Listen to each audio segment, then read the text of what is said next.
मेरो ह्यान्डसम छोरा है यो चाहिँ। अनि अर्को मेरो अर्को ह्यान्डसम छोरा पनि छ, ऊ चाहिँ आज फुटसल खेल्नको लागि गइरहेको छ।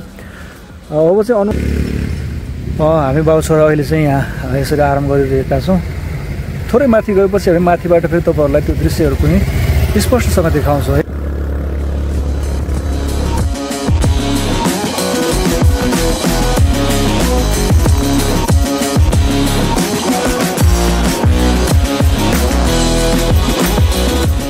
यो मेथलाङको डाँडामा आइपुगेका छौँ अहिले चाहिँ है।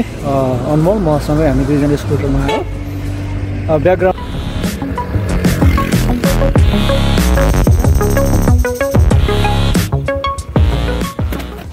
यो वातावरण अवलोकनको लागि आइरहेका छौँ। दर्शक पनि हेर्नुहोस् त, यहाँ चाहिँ यो धुपीको सानो सानो रुखहरू निकै आकर्षक प्रकारले चाहिँ छाटकाट गरेर यसलाई चाहिँ यो स्वरूप प्रदान गरेको छ। यता अलिकति तलपट्टि यहाँ पनि केही दृश्यहरू छ, अलिकति राम्रो देखाउने लायकको दृश्यहरू देखाउँछु तपाईँहरूलाई चाहिँ पछि मेथलाङ आउँदाखेरि। यो हाम्रो ब्लगले तपाईँलाई केही सहायता गर्नेछ भन्ने अपेक्षा लिएका छौँ हामी दुईजना।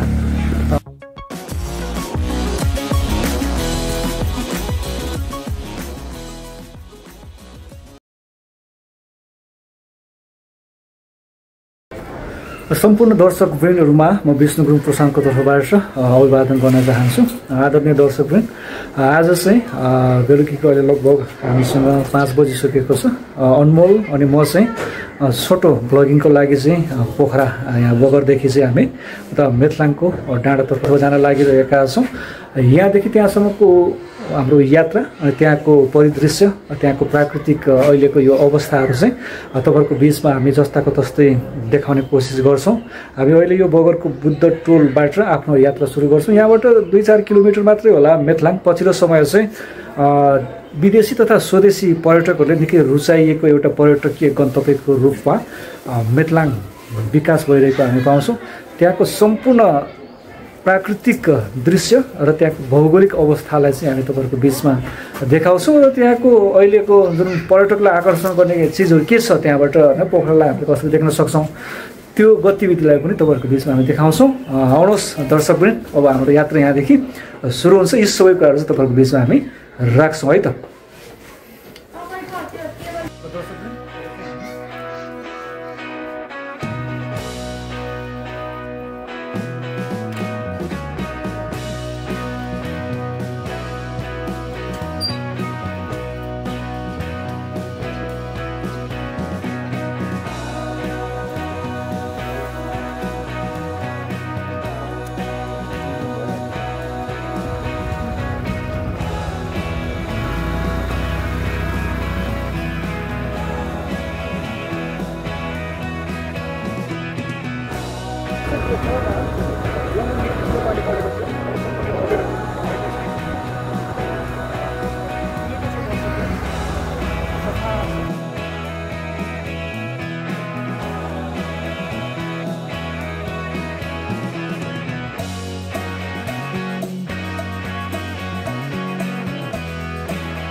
ठ्याक्कै यो जङ्गलको बिचमा हामी आइपुगेका छौँ अहिले चाहिँ है। बाटो चाहिँ एकदमै राम्रो छ। मेथलाङको डाँडा चाहिँ अब लगभग अलिकति माथि मात्रै हो। हामीले आधी बाटो जस्तो चाहिँ पार गरिसकेका छौँ। यो बाटोबाट चाहिँ फेरि उता सरङकोट पनि जोडिन्छ। सरङकोट जानको निम्ति चाहिँ तल हामी बिन्दवासिनी चोकबाट चाहिँ सरङकोट जाने अर्को छुट्टै मार्ग छ, सडक छ। तर यसबाट पनि हामी माथि सरङकोट जोडिन सक्छौँ। राम्रो छ, माथिसम्म चाहिँ यसरी नै पिच छ। यदि कोही यो मेथलाङको बाटो प्रयोग गरेर सरङकोटको निम्ति जाँदै हुनुहुन्छ भने कृपया तपाईँ कन्फ्युजनमा रहनुपर्ने कुनै पनि आवश्यकता छैन है। तपाईँ चाहिँ सिधै माथि पुग्न सक्नुहुनेछ। यताबाट पनि छ एउटा चाहिँ हाम्रो स्कुटर यहाँ राखेका छौँ। र यता मेरो छोरा अनमोल कस्तो छ, खुसी लागिरहेको छ। अनमोल चाहिँ मेरो ह्यान्डसम छोरा है यो चाहिँ। अनि मेरो अर्को ह्यान्डसम छोरा पनि छ, ऊ चाहिँ आज फुटसल खेल्नको लागि गइरहेको छ। अब चाहिँ अनमोल र मैले चाहिँ नियमित रूपमा चाहिँ यसरी हामी भ्लगिङ गर्छौँ। यसमा चाहिँ एडिटमा र क्यामेरामा चाहिँ मलाई अनमोलले साथ दिनेछ, किनकि ऊ चाहिँ यो भिडियोग्राफी सम्बन्धी र खासमा यो एडिटिङ सम्बन्धी चाहिँ एकदमै रुचि राख्छ। अब चाहिँ हामी दुवैजना मिलेर चाहिँ यस क्षेत्रमा चाहिँ काम गर्ने हामीले योजना बनाएका छौँ। हामी बाउ छोरा अहिले चाहिँ यहाँ यसरी आराम गरिरहेका छौँ।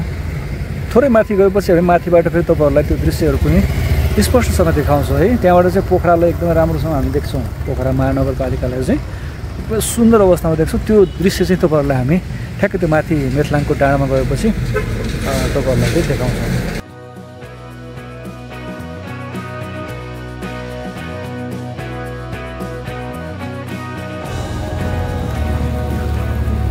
फाइनली दर्शकवृन्द हामी चाहिँ अहिले यो मेथलाङको डाँडामा आइपुगेका छौँ।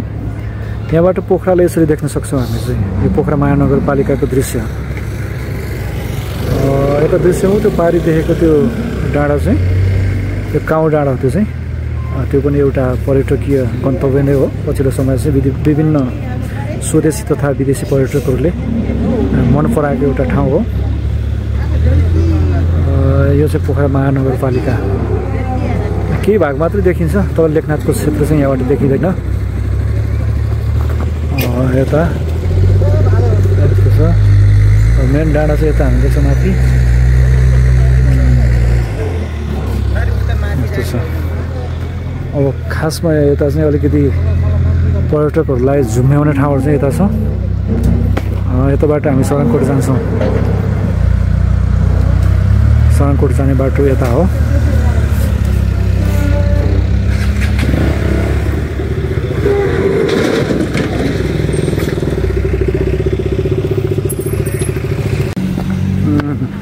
अब यसरी यताबाट पोखरा जाने, यताबाट चाहिँ मेथलाङको यताको यो डाँडा जाने चाहिँ यता गइरहेको छौँ। ओ यार यता त है। ओ गाइस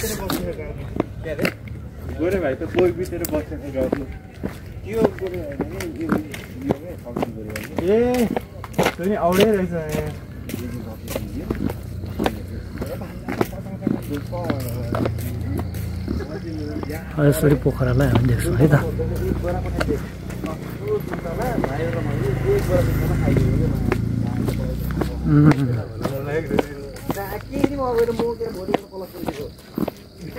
त्यहाँबाट हो भनेको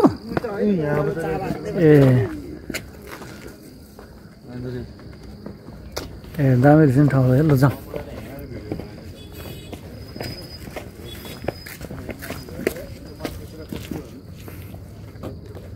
अब यहाँबाट चाहिँ हामी माथि जान्छौँ। त्यसपछि त्यहाँबाट अझ स्पष्ट देखिन्छ पोखरालाई चाहिँ, त्यहाँबाट हामी देखाउँछौँ है त।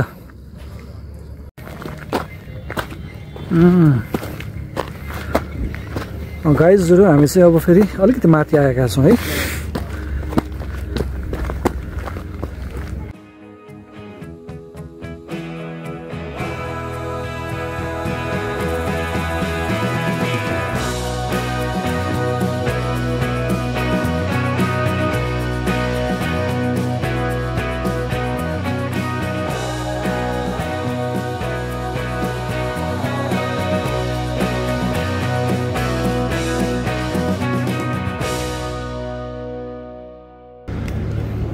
फाइनली दर्शकवृन्द हामी चाहिँ यो मेथलाङको डाँडामा आइपुगेका छौँ अहिले चाहिँ है।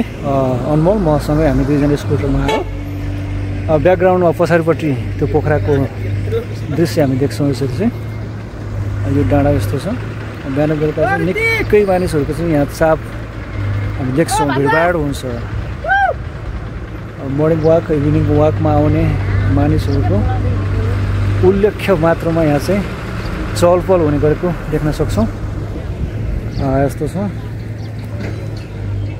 अहिले अस्ताउँदै गरेको सूर्य उता पामेको माथिको डाँडाबाट पामे भन्दा पनि त्यो चापाकोटको डाँडाबाट चाहिँ बिस्तारै बिदाई हुने क्रममा हामी देख्छौँ सूर्यलाई। पोखरा अब बिस्तारै एकछिनपछि अन्धकारमा परिणत हुनेछ। यो गोधूली साँझको यो समयमा पोखराको यो सुन्दर दृश्य यस्तो छ है दर्शकवृन्द। पोखरा साँच्चै नै नेपालकै एउटा सुन्दर पर्यटकीय गन्तव्य त्यो स्थानको रूपमा परिचित छ, स्थापित छ। साँच्चै नै पोखरा प्राकृतिक रूपमा र भौगोलिक रूपमा निकै राम्रो र सुन्दर एउटा स्थान हो, हामी यसरी देख्न सक्छौँ। अरू यहाँको अरू दृश्यहरू पनि हामी देखाउँछौँ एकछिन है त। हामी चाहिँ यता आइपुगेका छौँ अहिले चाहिँ है, यता अलिकति तलपट्टि यहाँ पनि केही दृश्यहरू छ अलिकति राम्रो देखाउने लायकको दृश्यहरू र देखाउँछु तपाईँहरूलाई चाहिँ पछि मेथलाङ आउँदाखेरि। यो हाम्रो ब्लगले तपाईँलाई केही सहायता गर्नेछ भन्ने अपेक्षा लिएका छौँ हामी दुईजना, अनमोल र म। हामी बाबु छोरा चाहिँ अब यता आउँदैछौँ है त।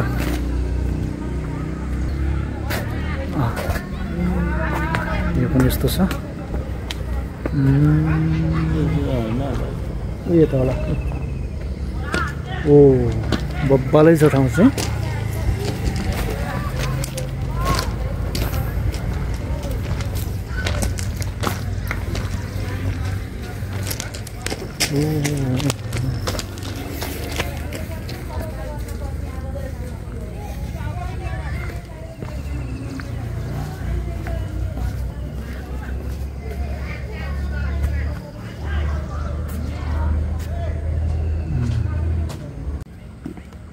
अब हामी चाहिँ यता फेरि थोरै माथि जान्छौँ है यहाँबाट चाहिँ।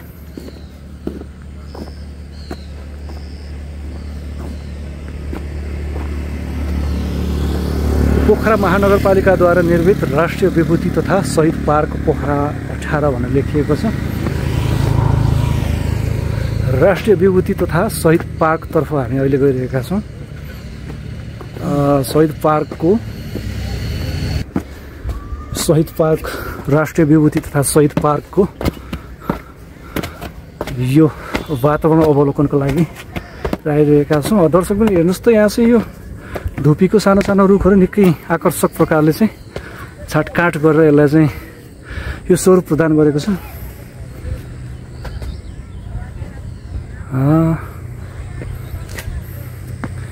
यता साना साना नानी बाबुहरू पनि खेलिरहेका छन्। अनमोल त्यहीँ बस्ने? अनमोल चाहिँ अलि थाक्यो जस्तो छ।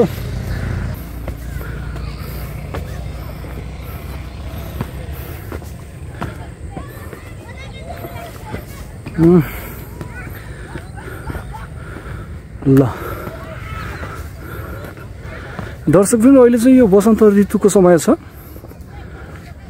चारैतिर यो बोट बिरुवाहरूमा चाहिँ पालुवाहरू लागिरहेको छ, जसले गर्दाखेरि हरियो हामी देख्छौँ।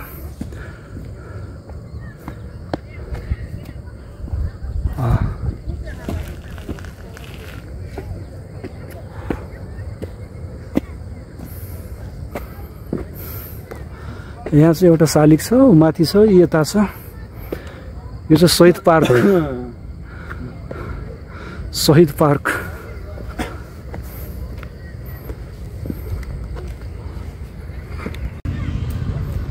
गाइजहरू आज चाहिँ अलिकति अब रातपना लागिरहेको छ, त्यो कारणले आजको यो भ्लग सायद अब हामी यति नै राख्छौँ।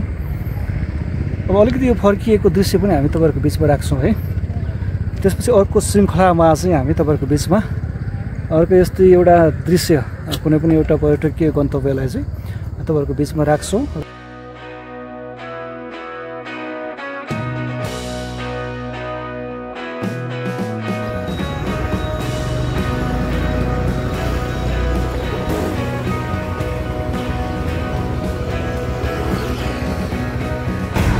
फाइनली गाइजहरू आज चाहिँ हामी मेथलाङको डाँडा घुमेर अनमोलमा फर्किसकेका छौँ। अहिले चाहिँ हामी खाजा खानको लागि पोखराको यो बगर ट्याक्सी स्टोर स्थित होटेल स्पाइसमा आइपुगेका छौँ। हामी यहाँ चाहिँ केही खाजाहरू खान्छौँ, त्यसपछि घर फर्कन्छौँ। आजको भ्लगलाई हामी यतिकै राख्छौँ। आउने दिनहरूमा पनि यस्तै यस्तै किसिमको भ्लगहरू तपाईँको बिचमा हामी प्रस्तुत गर्नेछौँ। यसको निम्ति चाहिँ तपाईँले हाम्रो युट्युब च्यानल हाम्रो सेरोफेरोलाई सब्सक्राइब गरेर त्यसमा तपाईँले हाम्रो भिडियो हेर्न सक्नुहुन्छ भने फेसबुक पेजमा पनि तपाईँले हामीलाई फलो गरेर हाम्रो यस्तै यस्तै भिडियोहरूलाई चाहिँ तपाईँले हेर्न सक्नुहुन्छ। आजलाई पनि हामी यतिकै राख्छौँ। धन्यवाद, नमस्कार। अनमोल चाहिँ उता बसिरहेको छ। अब हामी के खाजा खान्छौँ अनि चाहिँ हामी फर्किन्छौँ है।